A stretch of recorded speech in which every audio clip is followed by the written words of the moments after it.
Nii, tere! Täna lähme Audiga metsa, seenele, mustikale või siis ikkagi tegelikult lume sisse möllama, sellepärast et meil on ikkagi natuke ju talv siin. Kõik lumi ei ole ära sulanud. Metsas on lund, aga need tavalised teed on siin puhtad. Lähme proovime siis selle kupee võimeid off-roadi tingimustes, kas ta suudab ronida mööda metsateid või mitte.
Sellega on väike winterpöllamine oli 2 ka tehtud. See oli natuke siuke off-road stiilis. Proovisime quattro võimeid. Lähen nüüd pesen autol need väljad ja asjad puhtaks, et on pole lumised ja muidu hakkab päristama, tead, sinna rooli ja seda. Siis lugeda selle Wintervoil 2, nagu ma ütlesin. Ja kui lund on ja ilm jälle heaks läheb, siis tuleb materjali juurde. Ei tasu muretseda.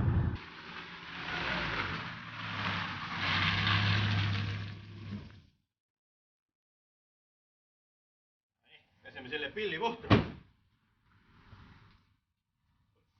Raha on või?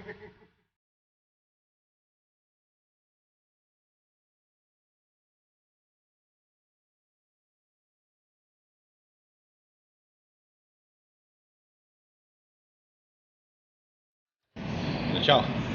Olen siit oma pühade tripilt tagasi tulnud, jõudnud elusalt tervelt Tallinnasse.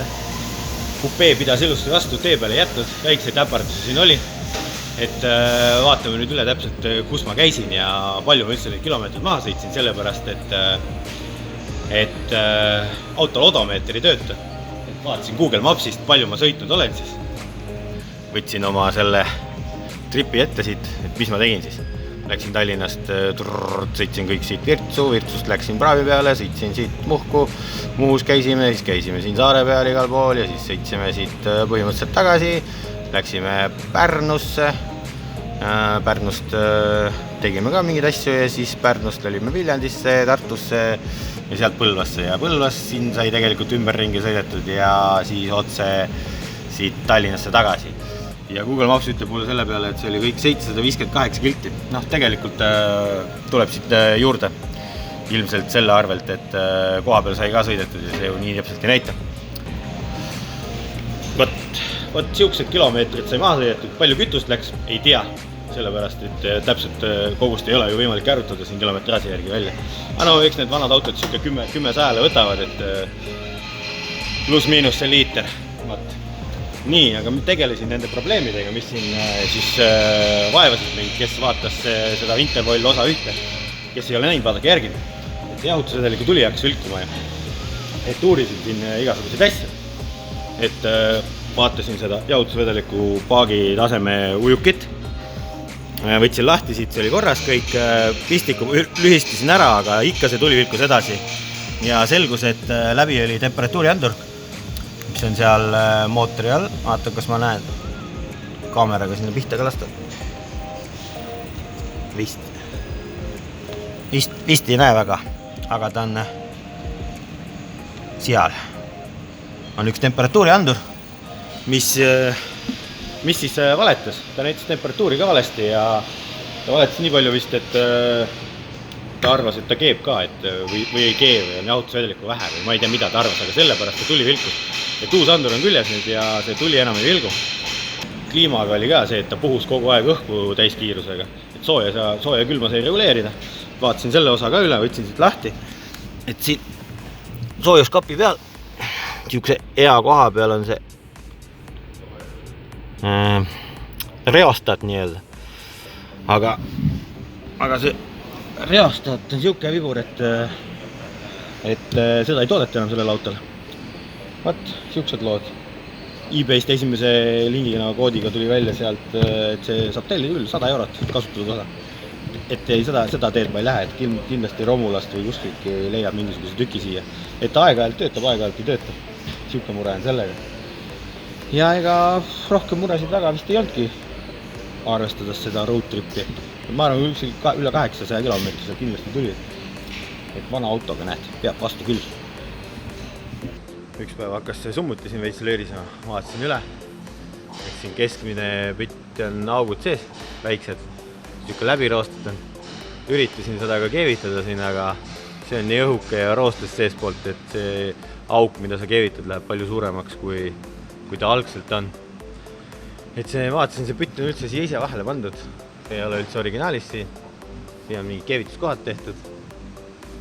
Et võib-olla võtan ta siit vahelt üldse ära. Panen siia toru. Teeme seda rida 5 häält vähe tummisemaks veel. Nii, kütusfiltri vahetasin ka ära, see nägi päris vana välja. Uus filter. Ja siuke hea lihtne trikk on siia peale kirjutada kuu ja aasta, millal on filter vahetatud. Siis ei pea endale kuhugi üles kirjutama, vaatad peale ja tead või müüd auto maha, siis teine mees ka teab, millal filtrit vahetatud on. Siuke väike trikk. Nii, millega ma siin veel hakkama sain vahepeal, kui ma talvel siin Lõuna-Eestis sõitsin, siis ma sõitsin Stangepuruks.